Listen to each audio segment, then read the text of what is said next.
Bah quoi? J'aime bien me mettre dans la peau du personnage quand je lis un truc. C'est bon quoi?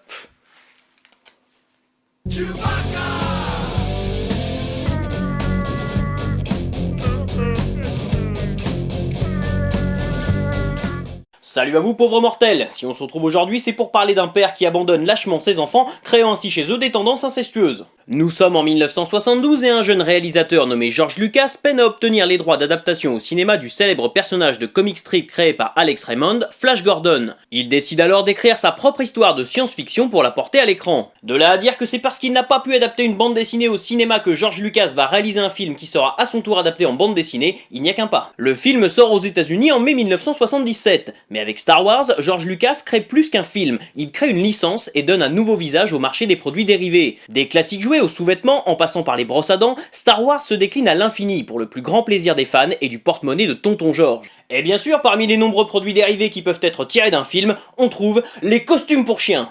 En fait, la bonne réponse était les comics, mais on va dire que vous n'avez peut-être pas encore tous saisi le principe de la chaîne. Lucas négocie donc avec Marvel pour réaliser une adaptation en bande dessinée de Star Wars. Les adaptations ayant généralement un succès plutôt mitigé auprès des lecteurs, les termes du contrat sont assez favorables à Marvel, qui ne croit pas vraiment à la longévité de la série une fois que le phénomène se sera essoufflé. Cependant, l'équipe créative comporte quand même quelques grands noms des comics, comme Roy Thomas, Archie Goodwin ou Carmine Infantino. Le premier film sera adapté dans les 6 premiers numéros de la série. Les scénaristes travaillent d'après le script original, adaptant parfois des scènes qui ont été coupées au montage. Ainsi, dans le second numéro, on découvre un Jabba the Hutt à milieu de ce que l'on connaît aujourd'hui. Oui, là sur l'image, c'est Jabba the Hutt. Une fois passés ces 6 premiers numéros, eh bien il faut broder. Et oui, la sortie de l'Empire contre-attaque est prévue pour 1980, et la série étant mensuelle, les scénaristes de chez Marvel ne peuvent pas se permettre d'attendre. Ainsi, ils vont sans vraiment le savoir poser les premières bases de ce qui deviendra l'un des plus grands univers étendus de science-fiction. Il faut dire qu'à l'époque, personne chez Lucasfilm n'est encore réellement chargé de se soucier de la cohérence des histoires ou des relations entre les différents personnages. Alors tandis que Luke et Leia vivent une petite romance heureusement assez soft, on voit apparaître des personnages tels que Jackson, un gigantesque lapin vert. Est-ce que je dois encore démontrer que les scénaristes de chez Marvel ne prenaient pas du tout les comics tirés de licence au sérieux ou est-ce que c'est assez clair là? On notera tout de même l'existence de quelques personnages créés spécialement pour la série beaucoup plus intéressants, comme le chasseur de primes Belaird Valance ou Shira Brie alias Lumia. L'adaptation de l'Empire contre-attaque s'étend des numéros 39 à 44, et c'est à partir de là que Lucas devient beaucoup plus vigilant quant à la cohérence de l'univers et aux thèmes abordés dans la série Marvel. Bon, ça n'empêchera pas la publication de quelques histoires pour le moins épatantes, comme dans le numéro 77 où Leia se retrouve à devoir chanter dans un établissement où les gens semblent pour le moins libérés.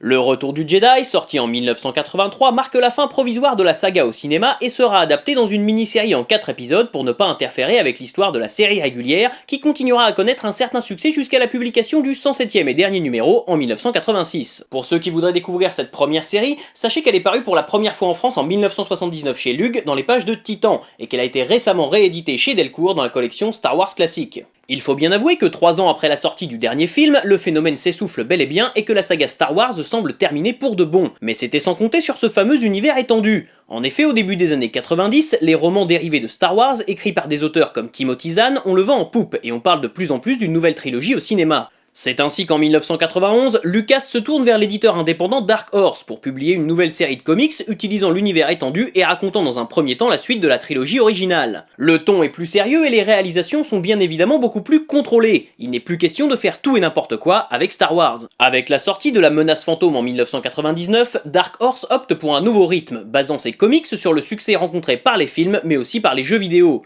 Une fois de plus, la bande dessinée est un véritable produit dérivé qui permet de développer l'univers étendu de la saga. L'éditeur peut se targuer d'avoir su conserver la licence Star Wars pendant plus de 20 ans et de l'avoir développée avec brio sans jamais dénoter du reste des productions de Lucasfilm. En France, vous pouvez retrouver une très grande partie des histoires parues chez Dark Horse aux éditions Delcourt. Mais en 2012, tout va changer. En effet, après avoir racheté Marvel en 2009, Disney fait l'acquisition de Lucasfilm et donc de la licence Star Wars.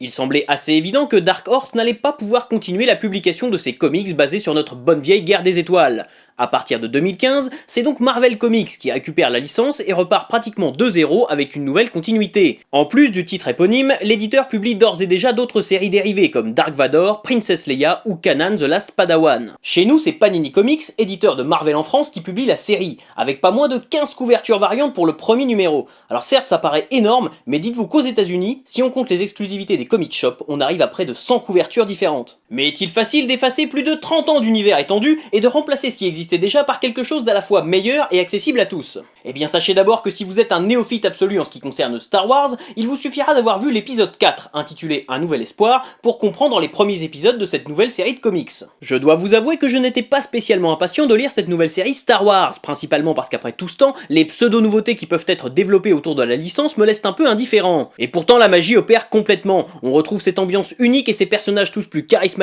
les uns que les autres, dans une histoire qui s'inscrit parfaitement dans la chronologie des films. Près de 40 ans après la sortie du premier long métrage, la force agit toujours sur les petits padawans que nous sommes. À moins qu'on soit tous des putains de fanboys exploités par de gigantesques multinationales. Voilà, jusqu'à la prochaine fois, je compte sur vous pour avoir de saines lectures. Si cette vidéo vous a plu, n'hésitez pas à la partager sur les réseaux sociaux. Si cette vidéo ne vous a pas plu, n'hésitez pas à la partager sur les réseaux sociaux. Vous pouvez maintenant retrouver l'émission sur Facebook, et n'oubliez pas de vous abonner à la chaîne pour ne pas rater la prochaine.